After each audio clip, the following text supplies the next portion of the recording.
Good morning student. आज हम VBT valence bond theory जो पोलिंग ने दी है और इसकी सहायता से हम कुछ कोऑर्डिनेशन कंपाउंडों की स्ट्रक्चर और साथ में उसका संकरण क्या होता है उसके बारे में डिस्कस करेंगे। हाइब्रिडाइजेशन क्या है, साथ में शेप, उनकी आकृति कैसी है और उनमें कितने अनपेयर्ड इलेक्ट्रॉन परसेंट है या फिर एब्सेंट है वो देखेंगे। और साथ में इसी की सहायता से हम उनका चुंबकीय आघूर्ण के बारे में भी बात करेंगे। यहाँ पर एक एग्जाम्पल दे रखा है, पोटेशियम हेक्सासाइनोफेरेट सेकंड। यहाँ पर जो सेंट्रल मेटल आयन है वो आयरन है और जो आयरन है उनका परमाणु क्रमांक होता है वो 26 होता है और ये इनका इलेक्ट्रॉनिक कॉन्फ़िगरेशन लिखा हुआ है।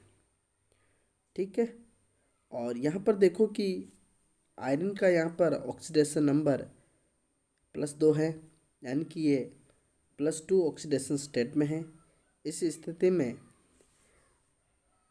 इनका जो इलेक्ट्रॉनिक विन्यास है, ये जो 4s ऑर्बिटल है इसमें से 2 इलेक्ट्रॉन निकल जाएंगे। पहला इनका इलेक्ट्रॉनिक विन्यास ये लिखा हुआ है, यानी कि 3D के अंदर कितने इलेक्ट्रॉन है और 6 इलेक्ट्रॉन है और 4s के अंदर 2 इलेक्ट्रॉन भरे हैं और यहाँ पर 4p जो ऑर्बिटल है वो वैकेंट है। और यहाँ जो इस आयरन से 6 लिगेंड जुड़े हुए हैं, इसलिए आपको 6 ऑर्बिटल खाली करने होंगे। और साथ में जो लिगेंड है साइनाइड है वो स्ट्रॉन्ग लिगेंड होता है। इस स्थिति में आपको इलेक्ट्रॉनों की पेयरिंग करवानी है। तो जब यह आयरन सेकंड को देखोगे तो यहाँ से 2 इलेक्ट्रॉन 4s ऑर्बिटल से रिमूव कर देने हैं और अब ये क्या है, 3D के अंदर ही इलेक्ट्रॉन भरे हुए हैं और साइनाइड स्ट्रॉन्ग लिगेंड होने की वजह से यहाँ पर इलेक्ट्रॉन की पेयरिंग होगी और ये जो इलेक्ट्रॉन है वो इनके पीछे वाले जो ऑर्बिटल हैं उनके अंदर शिफ्ट हो जाएंगे। इस तरह से आपके पास 2 वैकेंट ऑर्बिटल d ऑर्बिटल से प्राप्त हो जाएंगे। इस तरह से आपके पास 6 ऑर्बिटल वैकेंट हो गए हैं और यहाँ पर जो इसका संकरण होगा, हाइब्रिडाइजेशन होगा, D2sp3 होता है। अब ये कोऑर्डिनेशन एंटिटी के अंदर 6 लिगेंड है और इसके ऊपर आवेश कितना 4- है और यहाँ पर अब ये लिगेंड इनके वैकेंट ऑर्बिटल में अपने इलेक्ट्रॉन डोनेट कर रहे हैं। इस तरह से कोऑर्डिनेशन बॉन्ड का निर्माण करते हैं और इसकी जो स्ट्रक्चर हमें प्राप्त होती है वो हमें ऑक्टाहेड्रल स्ट्रक्चर प्राप्त होती है। और यहाँ पर देखो कोई भी इलेक्ट्रॉन अनपेयर्ड नहीं है, यानी कि सारे के सारे कैसे हैं, पेयर्ड हैं। इस स्थिति में इनका जो मैग्नेटिक प्रॉपर्टी देखते हैं तो ये डाईमैग्नेटिक नेचर शो करता है और इनका चुंबकीय आघूर्ण मैग्नेटिक मोमेंट यहाँ पर हमें 0 प्राप्त होता है। दूसरा एग्जाम्पल हम देख रहे हैं, tetraammine nickel second sulphate ion.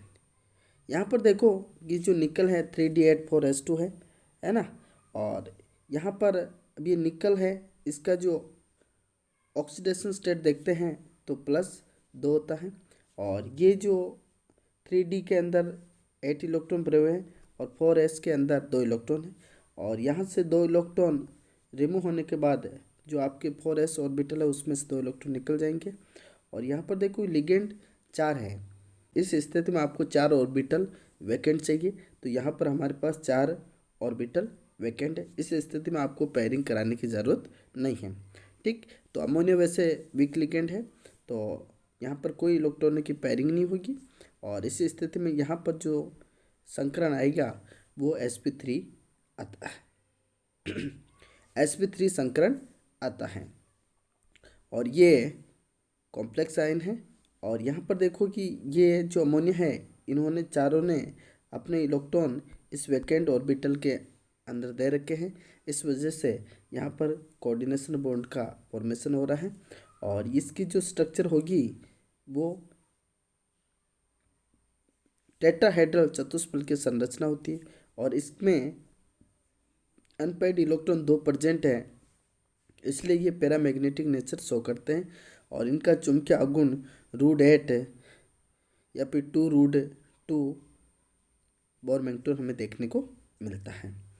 Potassium टेट्रासाइनोनिकलेट, और इसमें निकल है वो 3d8 4s2 है, और इसका इलेक्ट्रॉनिक विन्यास है।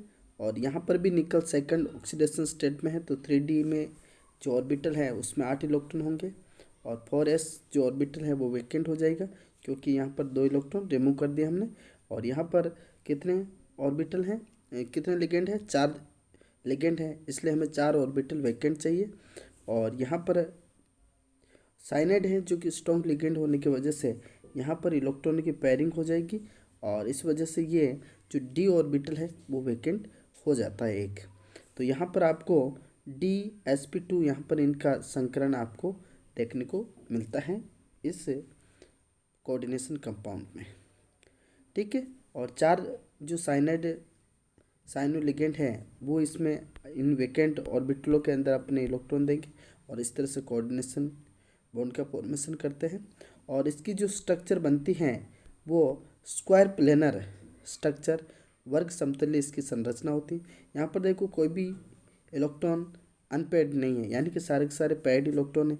इस स्थिति में इसका जो चुंबकीय प्रॉपर्टी होती हैं वो डायमैग्नेटिक होगी, और इसका चुंबकीय आघूर्ण 0 हमें देखने को मिलता है। नेक्स्ट हम देखते हैं जो VBT की लिमिटेशंस के बारे में बात करते हैं।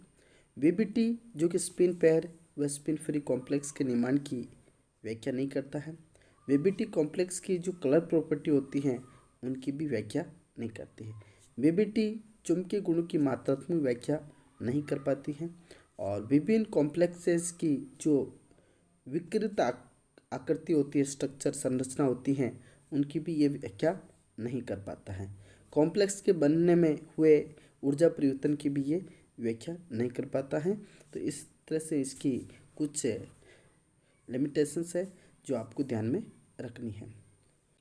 अब हम नेक्स्ट टॉपिक के बारे में बात करते हैं। उपसहसंयोजक यौगिकों में समावयवता, वे यौगिक जिनके अणुसूत्र समान हो और तथा जो संरचनात्मक त्रिविम में भिन्नता प्रदर्शित करता है, समावयी आइसोमर कहलाते हैं, और इस घटना को हम आइसोमेरिज्म कहते हैं। कोऑर्डिनेशन कंपाउंडों में जो आइसोमेरिज्म समावयवता होती है वो 2 तरह से हम देखते हैं। एक तो स्ट्रक्चरल आइसोमेरिज्म संरचनात्मक समावयवता, एक स्टीरियो आइसोमेरिज्म त्रिविम समावयवता। जो त्रिविम समावयवता होती है वो 2 तरह की होती है। एक ज्योमेट्रिकल ज्यामितीय समावयवता होती है, दूसरी ऑप्टिकल आइसोमेरिज्म प्रकाशिक समावयवता होती है। और जो स्ट्रक्चरल समावयवता होती हैं, स्ट्रक्चरल आइसोमेरिज्म होती हैं, वो कई तरह की होती है, जैसे पॉलीमेराइजेशन बहुलकीकरण है, आयनाइजेशन आयनीकरण है आइसोमेरिज्म है, हाइड्रेट आइसोमेरिज्म है, लिंकेज बंध आइसोमेरिज्म में समावयवता है, कोऑर्डिनेशन उपसहसंयोजक समावयवता है, कोऑर्डिनेशन पोजीशन उपसहसंयोजक स्थिति समावयवता है, लिगेंड समावयवता है। इस तरह से कई तरह की कोऑर्डिनेशन कंपाउंडों में समावयवता देखने को मिलती है। सबसे पहले हम बात कर रहे हैं संरचनात्मक समावयवता, उसमें बहुलकीकरण समावयवता।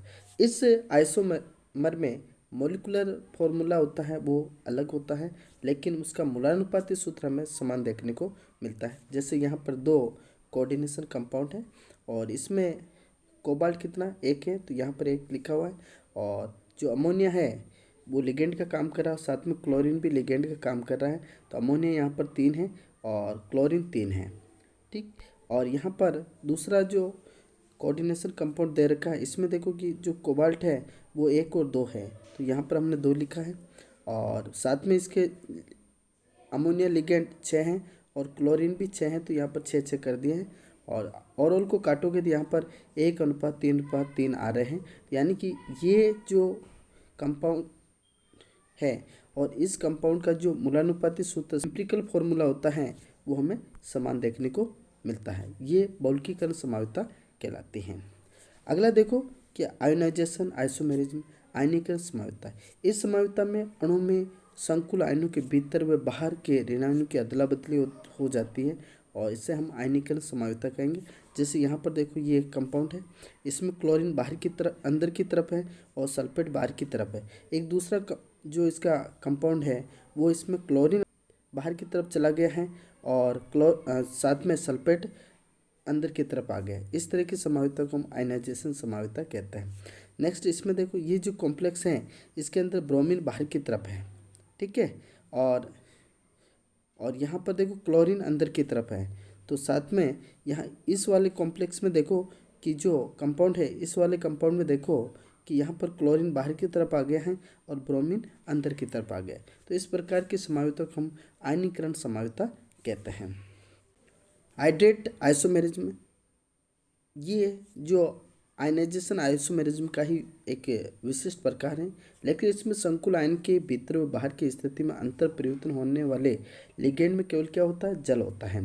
ठीक, यहाँ पर ये कंपाउंड इस तरह से आपको 3 कंपाउंड दे रखे और अंदर की तरफ 6 लिगेंड जल के हैं और बाहर की तरफ क्लोरीन के 3 लिगेंड है। यहाँ पर देखो कि अंदर एक क्लोरीन का लिगेंड चला गया है और एक जल का अणु बाहर आ गया। इसमें 2 क्लोरीन के लिगेंड अंदर चले गए हैं और यहाँ पर देखो कि 2 जल के अणु बाहर निकल गए। इस प्रकार की जो समायुक्ता होती हैं वो हाइड्रेटेड आइसोमेरिज्म कहलाती है। लिंकेज आइसोमेरिज्म बंद समायुक्ता, ये समायुक्ता एम्पीडेंटेड लिगेंड उभयदंतुक लिगेंडों में हमें देखने को मिलती हैं। तो यहाँ पर देखो साइनाइड आयन है और यहाँ पर आइसोसाइनाइड है ना, और ये कार्बन से जुड़ा हुआ रहता है जबकि ये नाइट्रोजन से जुड़ा हुआ रहता है।